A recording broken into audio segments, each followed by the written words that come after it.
నమస్కారం వార్తలకు స్వాగతం. ముందుగా ముఖ్యాంశాలు.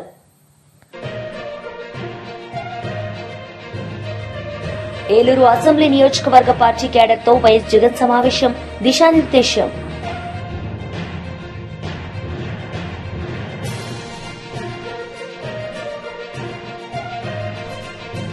మాజీ మంత్రి కేటీఆర్ మీడియా సమావేశం, పలు అంశాలపై వివరణ.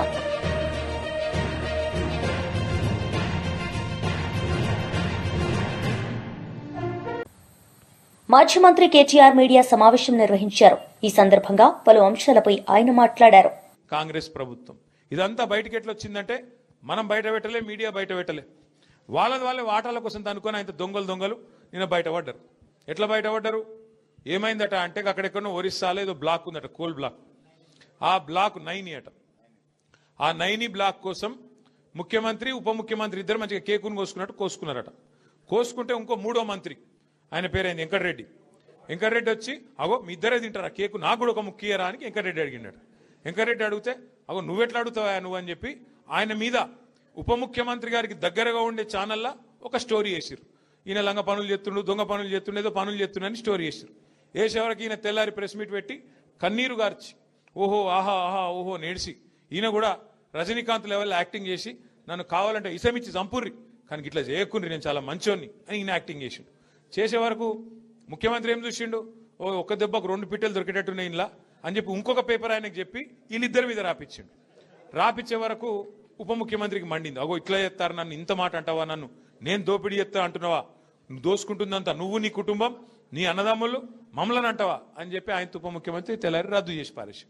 రద్దు చేసినాక ఏమైంది, మన నాయకుడు హరీష్ రావు గారు ఆయన ప్రెస్ మీట్ పెట్టిండు.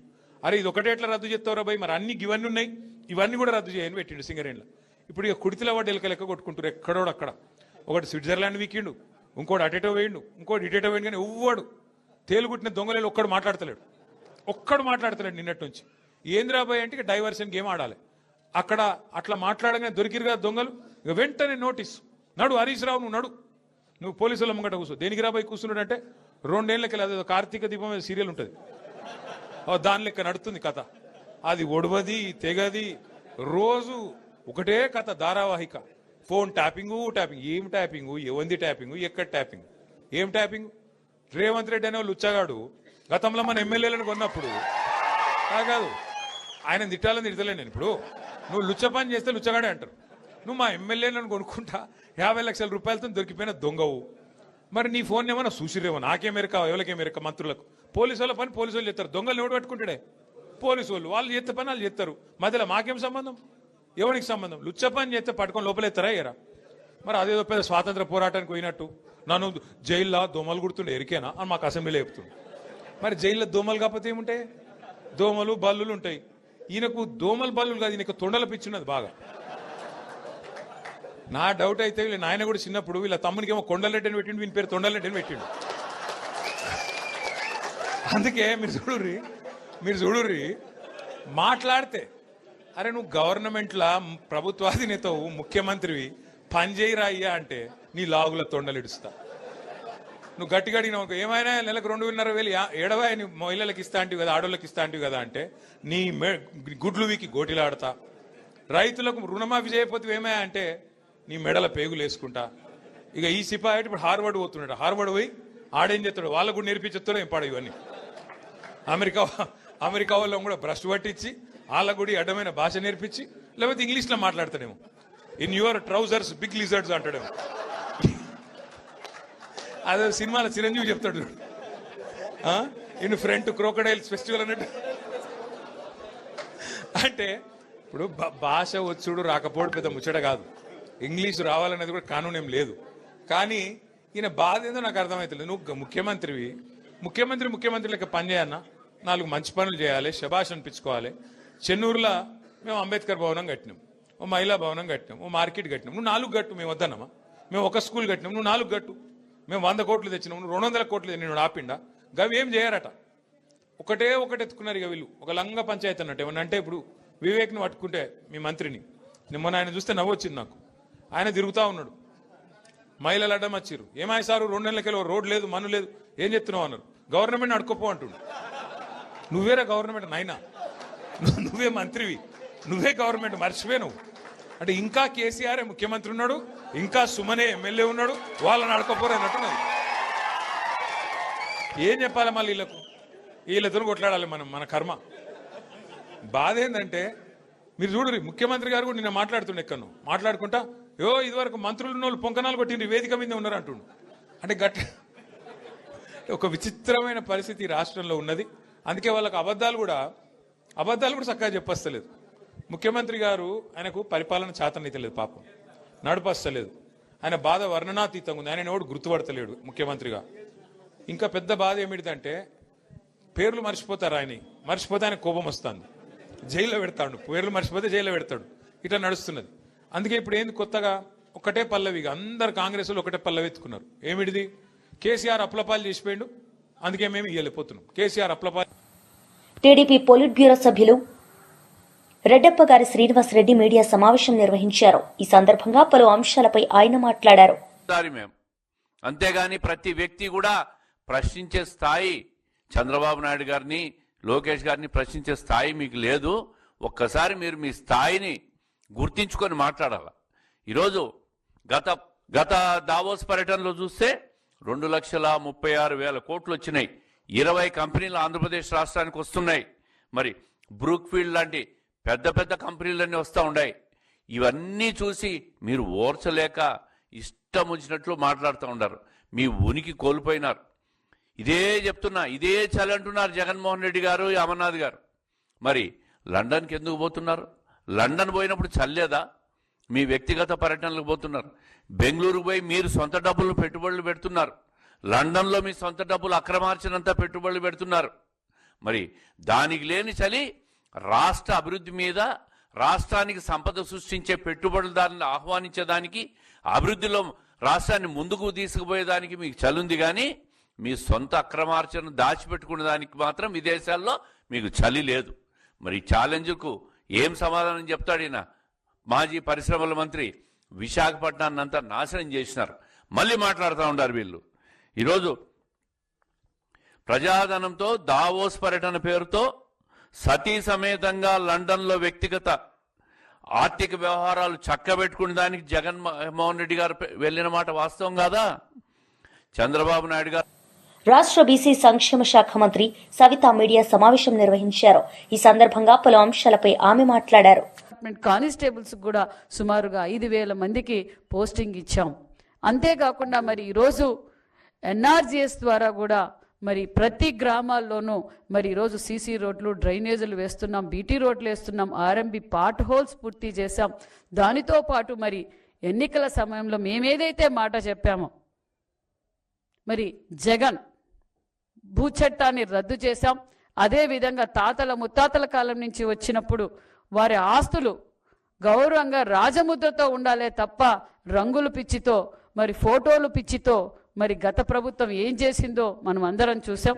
అదేవిధంగా మొన్నటి రోజున రాష్ట్ర వ్యాప్తంగా మరి రాజముద్ర వేసి గౌరవంగా దేశ గౌరవాన్ని పెంచే విధంగా మరి రాజముద్ర వేసి రైతన్నలకు ప్రతి ఒక్కరికి పాస్బుక్లు కూడా అందజేశామన్న విషయం కూడా మీకు తెలియజేస్తూ, అంతేకాకుండా మరి ఉచిత ఇసుక అన్నాం, ఉచిత ఇసుక అందజేశాం. ఎక్సైజ్ పాలసీ అన్నాం, మరి ఎక్సైజ్ పాలసీని అమలు పరిచామన్న విషయం కూడా మీకు తెలియజేస్తూ, అంతేకాకుండా మరి ఒక పక్క సంక్షేమ పథకాలన్నీ అమలు పరుస్తూ, ఒక పక్క ఉపాధి చూపిస్తూ, ఒక పక్క సంపద సృష్టిస్తున్నామన్న విషయం కూడా మీకు అందరికీ తెలియజేస్తున్నాం. ఒక పక్క మరి 108లు కూడా ఈరోజు ప్రజలకి సౌకర్యంగా మరి ఫోన్ చేసిన తక్షణమే స్పందిస్తూ వారికి మరి 108లో కూడా సీసీ కెమెరాలు కూడా ఏర్పాటు చేసి ప్రజల ఆరోగ్యాన్ని కాపాడుతున్న ప్రభుత్వం కూటమి ప్రభుత్వం. అంతేకాకుండా మీరు ఈరోజు హాస్పిటల్స్లో, రాష్ట్ర వ్యాప్తంగా కూడా హాస్పిటల్స్లో మరి అడిషనల్ బిల్డింగ్స్ కావచ్చు, మధ్యలో ఆగిపోయిన విలేజ్ హెల్త్ క్లినిక్లు కూడా ప్రతి కాన్స్టిట్యున్సీలో కూడా పనులు పూర్తి చేస్తున్నామన్న విషయం కూడా మీకు తెలియజేస్తూ, మరి ఒక పక్క మరి ఎయిర్ కనెక్టివిటీ కావచ్చు, పోర్ట్ కనెక్టివిటీ కావచ్చు, మరి రోడ్ కనెక్టివిటీ కావచ్చు, రైల్ కనెక్టివిటీ కావచ్చు, మరి నరేంద్ర మోడీ గారి ఆశీర్వాదంతో ఈరోజు ఒక పక్క పోలవరం, ఒక పక్క అమరావతి, మరి ఈరోజు అభివృద్ధే ధ్యేయంగా ఈ కూటమి ప్రభుత్వం పనిచేస్తుందన్న విషయం కూడా మనందరికీ తెలుసు. అంతేకాకుండా మరి టూరిజం మీద ఈరోజు టూరిజం మీద ఎక్కువగా మనం ఫోకస్ చేస్తున్నాం. ఎందుకంటే మనకున్న సంపదని మనం కాపాడుకోవాలి. మరి అది ఉద్దేశంతో మరి ఒక పక్క టూరిజంకి సుమారుగా 19,000 కోట్ల పెట్టుబడులతో కూడా ఈరోజు మరి పెట్టుబడిదారులు రావటం కూడా మనం చూసాం. మొన్నటి రోజున మరి గండికోట ఉత్సవాలు చేశాం. అంతేకాకుండా మరి ఒక పక్క నదీల పక్కన పర్యాటన రంగాన్ని కూడా అభివృద్ధి చేయాలనే ఉద్దేశంతో అనేక విధాలుగా అభివృద్ధి చేస్తున్నాం. టూరిజం ఒక పక్క ప్రతి జిల్లాకు కావచ్చు మరి ఒక జోన్ ప్రకారము ఒక టూరిజం హబ్గా చేసి వారు ఉండటానికంటే వచ్చిన ప్రాంతాన్ని 2-3 రోజులు ఉండేలా వాళ్ళకి కావాల్సిన వసతులు కూడా అన్ని. ఏలూరు అసెంబ్లీ నియోజకవర్గ పార్టీ కేడర్తో వైఎస్ జగన్ సమావేశం నిర్వహించారు. ఈ సందర్భంగా పలు అంశాలపై ఆయన మాట్లాడారు. బిర్యానీ పెడతానని మోసం చేశాడు, ఉన్న పలావు పోయింది, ఇప్పుడు బిర్యానీ కూడా పోయింది అని చెప్పి ఈరోజు ప్రతి ఇంట్లో కూడా చర్చనీయాంశం జరుగుతూ ఉంది. ఈరోజు నిజంగానే ప్రతి ఇంట్లో కూడా పోలికను చూస్తూ ఉన్నారు. ఆ రోజు ఇదే రాష్ట్రం, ఇదే బడ్జెట్, ఇదే పరిస్థితుల్లో అప్పుడు ఇంకా దారుణమైన పరిస్థితులు, కోవిడ్ వచ్చి 2 సంవత్సరాలు అతి దారుణమైన పరిస్థితులు ఉన్నప్పటికీ కూడా ఎప్పుడూ కూడా ప్రభుత్వ కష్టాలను ఎప్పుడూ ప్రజలకు చూపించి ఎప్పుడూ కూడా పథకాలను ఎగరగొట్టాలి అని చెప్పి ఏ రోజు మన ప్రభుత్వం ఎప్పుడు ఆలోచన చేయలే. మన కష్టాలు ఎన్నున్నా కూడా ముఖంలో చిక్కటి చిరునవ్వే మెయింటైన్ చేశాం. ప్రజలకు మాత్రం చెప్పిన ప్రతి మంచి కూడా చేసి చూపించిన ప్రభుత్వం మనది. కానీ ఎప్పుడైతే మనం ఓడిపోయినామో, ఎప్పుడైతే చంద్రబాబు నాయుడు గారి పాలన ప్రజలు మళ్ళీ తిరిగి చూశారో అప్పుడు తేడా కనిపిస్తూ ఉంది. జగన్ వల్ల మంచి జరిగింది, జగన్ ఎలా చేయగలిగినాడు, చంద్రబాబు నాయుడు ఎందుకు చేయలేకపోతా ఉన్నాడు, చంద్రబాబు నాయుడు అంత అబద్ధాలోడు, మోసం చేసేవాడు ప్రపంచ చరిత్రలో ఎవడు ఉండడు అని కూడా చెప్తా ఉన్నారు. ఒకవైపున ఉన్న పథకాలన్నీ రద్దయిపోయాయి, మరోవైపున ఈయన చెప్పిన సూపర్ 6లు సూపర్ 7లు అన్నీ మోసాల కింద తేలిపోయాయి. ఇంకొక అడుగు చూస్తే వ్యవస్థలన్నీ కూడా పూర్తిగా నీరు గారిపోయినాయి, నిర్వీర్యమైపోయినాయి. ఆశ్చర్యం కలిగించే విధంగా స్కూళ్ళు అయితే కలకలలాడుతూ ఉన్నాయి. మన ప్రభుత్వంలో మొట్టమొదటిసారిగా స్కూల్ రూపురేఖలు మారాయి. దశాబ్దాలుగా ఎవడు కూడా పట్టించుకునే పరిస్థితి నుంచి స్కూళ్ళ రూపురేఖలు మారి ప్రైవేట్ వాళ్ళు కూడా గవర్నమెంట్ స్కూళ్ళతో పోటీ పడే పరిస్థితి ఎప్పుడు వచ్చింది అని అంటే అది కేవలం మన 5 సంవత్సరాల పరిపాలనలో మాత్రమే జరిగింది. గవర్నమెంట్ స్కూళ్ళల్లో పిల్లల్ని చేర్పించాలంటే ఎమ్మెల్యే చేత రికమెండేషన్ తీసుకొని పోయి లెటర్లు తీసుకొని పోయి చేర్పించే పరిస్థితి నుంచి ఈరోజు గవర్నమెంట్ స్కూళ్ళల్లో ఏకంగా బీసీలకు 42% రిజర్వేషన్ ఇవ్వకుండా కాంగ్రెస్ ఎన్నికలకు వెళ్తుంటే బీఆర్ఎస్ ఎందుకు మౌనం పాటిస్తోంది? తెలంగాణ జాగృతి అధ్యక్షురాలు కవిత ప్రశ్నించారు. ఈ సందర్భంగా ఆమె మాట్లాడారు. రేపు పొద్దున జాగృతి యావరేజ్ ఏజ్ తీసుకుంటే 35 ఇయర్స్ కూడా ఉండదు. మా దగ్గర అంతా యంగ్స్టర్సే ఉంటారు ఎక్కువ. మరి వీరు ఇంకొక 60 ఏళ్ళు తెలంగాణ కోసం పనిచేసేటటువంటి వాళ్ళు కాబట్టి మా సంస్థకు ఇటువంటి యువతకు మరి స్ఫూర్తి రావాలంటే ఖచ్చితంగా ట్యాంక్ బండ్ మీద మన తెలంగాణ ఉద్యమకారుల విగ్రహాలు ఉండాలి. ముచ్చర్ల సత్యనారాయణ గారి విగ్రహం పెట్టాలని చెప్పి నేను ప్రభుత్వాన్ని డిమాండ్ చేస్తూ ఉన్నాను. అట్లానే అమరజ్యోతి ఉంది. ఇవాళ అమరజ్యోతి మొత్తం పడవబడేబడ్డది. ఆనాడు బీఆర్ఎస్ హయాంలో అమరజ్యోతిలో అవినీతి మరకలు అంటితే ఆ అవినీతి గురించి చెప్తూ అధికారంలోకి వచ్చినటువంటి కాంగ్రెస్ పార్టీ ఇంతవరకు మరి అమరజ్యోతి దగ్గరికి వెళ్ళి నివాళులు అర్పించడం కానీ అమరజ్యోతిని గౌరవించడం కానీ చేస్తలేరు. రేపు పొద్దున ఖచ్చితంగా జాగృతికి సమయం వస్తుంది, జాగృతికి అధికారం వస్తుంది.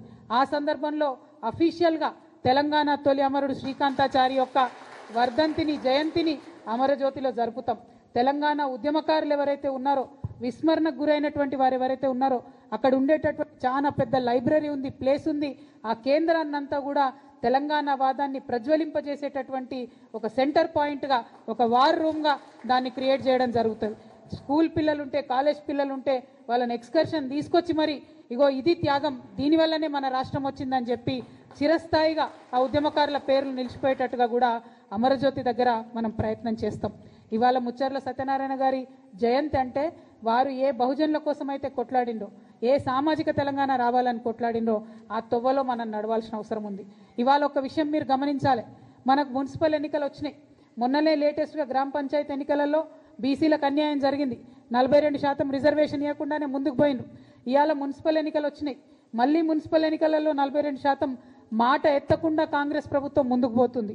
ఆ ముందుకు పోయేటటువంటి సందర్భంలోనే మరి బీసీలు ఎక్కడ తెలుసుకుంటారో, మరి సంస్థలు, చాలా సంస్థలు, వ్యక్తులు ఎక్కడైతే గలమెత్తుతారో అనేటటువంటి ఆలోచన రాగానే ఏం చేస్తారు, గుంపు మేస్త్రి గారు గుంటనక్క గారిని ట్యాపింగ్ కేసులో పిలుస్తారు. గుంపు మేస్త్రి గుంటనక్క ఇద్దరు కలిసే ఉన్నారు. మభ్యపెట్టేటటువంటి ప్రయత్నం ఇది తెలంగాణ సమాజాన్ని. రేపు పొద్దున మీరు నోటిఫికేషన్ ఇస్తున్నారు మున్సిపాలిటీస్ కోసం, మా బీసీలంతా ఏకమవుతారు, ఏమైంది మా 42% అడుగుతారని చెప్పి కొత్త డ్రామా మొదలుపెట్టిరు తప్పితే ఇది ప్రజలకు వనికొచ్చేటటువంటిది కాదు. వాళ్ళిద్దరు కూడా కలిసే ఉన్నారు. ఇవాళ బీఆర్ఎస్ పార్టీ ఎక్కడ అడిగిందో ఒక్కసారి ప్రజలు గుర్తు చేసుకోవాలి. బీసీలకు 42% రిజర్వేషన్ ఇవ్వకుండా ఎట్లా మున్సిపల్ ఎలక్షన్లకు పోతారని బీఆర్ఎస్ పార్టీ ఉద్యమాలు చేస్తున్నదా ఇవాళ బీసీ బిడ్డలు గమనించాలి. కాంగ్రెస్ పార్టీ ఆలోచన చేస్తున్నదా ఇవాళ బీసీ బిడ్డలు గమనించాలి. మరి ఖచ్చితంగా 42% ఇవ్వకుండా మున్సిపల్ ఎన్నికలకు వెళ్ళడం అంటే బీసీలను మోసం చేయడమే అని జాగృతి భావిస్తూ ఉన్నది. మరి సత్యనారాయణ గారి స్ఫూర్తితోని మేము మరొకసారి డిమాండ్ చేస్తూ ఉన్నాం, ఏం తొందర లేదు, ఎన్నికలకు ఏం ఇబ్బంది లేదు. ఎప్పుడైతే పొలిటికల్ పవర్ అనేటటువంటిది బడుగు బలహీన వర్గాలకు వస్తుందో, 85% పైచిలుకున్నారని చెప్పి రాహుల్ గాంధీ గారు చెప్తున్నటువంటి ఆ సమాజానికి వస్తుందో అప్పుడే తెలంగాణ బాగుపడుతుంది. కాబట్టి 42% రిజర్వేషన్ ఇవ్వాలి అని ఇప్పటికీ కూడా నేను ప్రభుత్వాన్ని డిమాండ్ చేస్తున్నా. ఆలస్యం కాలేదు, ఆ దిశగా ఆలోచన చేయాలి. ఒకవేళ ఇవ్వకుండా ప్రభుత్వం ముందుకు పోతే మాకు చాలా మంది ఫోన్లు చేస్తున్నారు, జాగృతిగా మీరు మద్దతు ఇవ్వండి అని. మేము ఇంకా ఫుల్ ఫ్లెజ్డ్ పొలిటికల్ పార్టీ కాలేదు, ఎన్నికల్లో పోటీ చేసే పరిస్థితి లేదు. కాకపోతే ఎవరు ఎక్కడ నిలబడ్డా బీసీ, ఎస్సీ, ఎస్టీ, మైనారిటీ, ముఖ్యంగా మా ఆడబిడ్డలు, మా యువ మిత్రులు ఎక్కడ నిలబడ్డా వారు మా మద్దతు కోరితే తప్పకుండా జాగృతి తరఫున మద్దతు ఇస్తామని నేను ఈ సందర్భంగా తెలియజేస్తా ఉన్నాను. రాష్ట్ర వ్యాప్తంగా అనేక మున్సిపాలిటీస్ నుంచి మాకు ఫోన్స్ వస్తున్నాయి. వారందరికీ ఒకటే మాట చెప్తున్నాం, జనరల్ సీట్ ఉన్నా సరే వెయ్యండి. ఎందుకంటే నేను యువతకి ఇవాళ పిలిపిస్తా ఉన్నా, మహిళలకి ఇవాళ పిలిపిస్తా ఉన్నా. మనం రాజకీయాల్లో ఎమ్మెల్యేలుగా ఎదగాలి, ఎంపీలుగా ఎదగాలంటే గ్రామ స్థాయిలో అవకాశం ఉన్న కాడ మొదలు పెట్టండి, మీకు ఎక్స్పీరియన్స్ వస్తుంది. గెలుపు ఓటమి ఇంపార్టెంట్ కాదు, ఎలక్షన్ ప్రాసెస్ ఎట్లా ఉంటుంది, ఎలక్షనీరింగ్ ఎట్లా ఉంటుంది, ప్రజల దగ్గరికి పోయి ఓటు అడిగేటటువంటి విధానం ఎట్లా ఉంటుంది, ఇది మీకు ఒక ట్రైనింగ్ గ్రౌండ్గా, ఒక ప్రిపరేటరీ గ్రౌండ్గా పనికొస్తుంది. కాబట్టి మున్సిపల్ ఎన్నికలు సంపూర్ణంగా మీరు వాడుకోవాలని చెప్పి తెలంగాణ యువతకు, తెలంగాణ మహిళలకు, తెలంగాణ బీసీ బిడ్డలకు నేను పిలుపునిస్తా ఉన్నాను. మాకెక్కడ వీలైతే అక్కడ మమ్మల్ని ఎవరు అప్రోచ్ అయితే వాళ్లకు మేము మద్దతు ఇస్తాం. అవసరమైన చోట మా కార్యకర్తలు పోతారు, నేను పోతాం, అందరం పోయి ప్రచారం కూడా చేసి మరి యువ మిత్రులను, కరప్షన్ లేనటువంటి వాళ్ళను, కొత్తగా రాజకీయాల్లోకి రావాలనుకునే వాళ్ళను తప్పకుండా ఆహ్వానిస్తామని కూడా ఈ సందర్భంగా నేను తెలియజేస్తా ఉన్నాను. అదే కాకుండా మీ అందరికీ తెలుసు, మరి ఇందాక నేను చెప్పినట్టు ఏదైతే బీసీల విషయంలో బీఆర్ఎస్ కాంగ్రెస్ కలిసి మభ్య పెడతా ఉన్నారో, నిన్న మొన్న నవ్వొచ్చింది నాకు. కేటీఆర్ గారు పోయి సికింద్రాబాద్ జిల్లా చేయాలని ఉద్యమం చేస్తున్నారు. 10 ఏళ్లలో సికింద్రాబాద్ జిల్లా చేయమని అడిగినటువంటి వాళ్ళందరినీ కూడా అణచివేసి జైళ్లలో వేసి విస్మరించి ఇవాళ మళ్ళా కొత్తగా పోయి సికింద్రాబాద్ జిల్లా చేయాలని కేటీఆర్ గారు మాట్లాడుతూ ఉన్నారు. నేను ఒకటే చెప్తా ఉన్నాను, రేవంత్ రెడ్డి గారు జిల్లాలు పునర్వ్యవస్థీకరణ చేస్తామని చెప్పి మాట్లాడుతున్నారు. కానీ మనందరికీ తెలుసు, జనగణన చేస్తున్నటువంటి కేంద్ర ప్రభుత్వం జిల్లాల పునర్విభజన పైన పాబంది పెట్టింది 2027 వరకు. అయినా సరే రేవంత్ రెడ్డి గారు నేను పునర్విభజన అని మాట్లాడుతున్నారు. అది ఇప్పట్లో కాదు. కానీ జాగృతిగా మేము డిమాండ్ చేస్తూ ఉన్నాం, జిల్లాల పునర్విభజన ఎప్పుడు జరిగినా సికింద్రాబాద్ని ప్రత్యేక జిల్లాగా ఏర్పాటు చేయాలని చెప్పి మేము డిమాండ్ చేస్తూ ఉన్నాం. అట్లానే హుజూరాబాద్లో వరంగల్ దగ్గర ఒక డిమాండ్ ఉంది. పివి నరసింహారావు గారు ఒక్కరు మన తెలంగాణ నుంచి ఎదిగి ప్రధానమంత్రిగా పోయినరు, వారి పేరు పెట్టాలనే డిమాండ్ ఉంది. ఏదో ఒక జిల్లాకు పివి నరసింహారావు గారి పేరు పెట్టాలని కూడా ఈ సందర్భంగా నేను డిమాండ్ చేస్తూ ఉన్నాను. మరి ఇక్కడ ఇంకొక విషయం, బీసీ నాయకులు, ముఖ్యంగా బీసీ మేధావులు ఆలోచించాలని నేను కోరుతా ఉన్నాను. మనకు కాంగ్రెస్ ప్రభుత్వం మొన్న జరిగిన కులగణనలో తీరని అన్యాయం చేసింది. బీసీల లెక్క తప్పు చేసి చూపింది, తక్కువగా చేసి చూపింది. మరి ఈ అన్యాయాన్ని సవరించేటటువంటి ఒక సువర్ణ అవకాశం కేంద్ర ప్రభుత్వం చేపడుతున్నటువంటి జనగణన ద్వారా మనందరికి కూడా వచ్చింది. ఈ అవకాశాన్ని మనం ఖచ్చితంగా వాడుకోవాలంటే ఏం చేయాలి? తెలంగాణ జాగృతి ఒక ముందడుగు వేస్తున్నది. మా ప్రయత్నం నచ్చితే బీసీ మేధావులు, నాయకులు, ప్రజలు కలిసి రావాలని నేను కోరుతా ఉన్నాను. కేంద్ర ప్రభుత్వం రేపు వార్తలు ముగించే ముందు ముఖ్యాంశాలు మరోసారి. ఏలూరు అసెంబ్లీ నియోజకవర్గ పార్టీ క్యాడర్తో వైఎస్ జగన్ సమావేశం, దిశానిర్దేశం.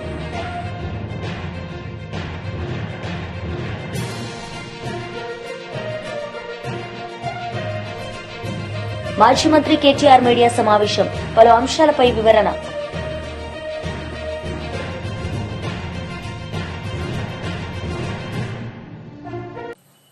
ఈ వార్తలు ఇంతటితో సమాప్తం. తిరిగి ప్రసారమయ్యే వార్తల్లో మళ్లీ కలుద్దాం.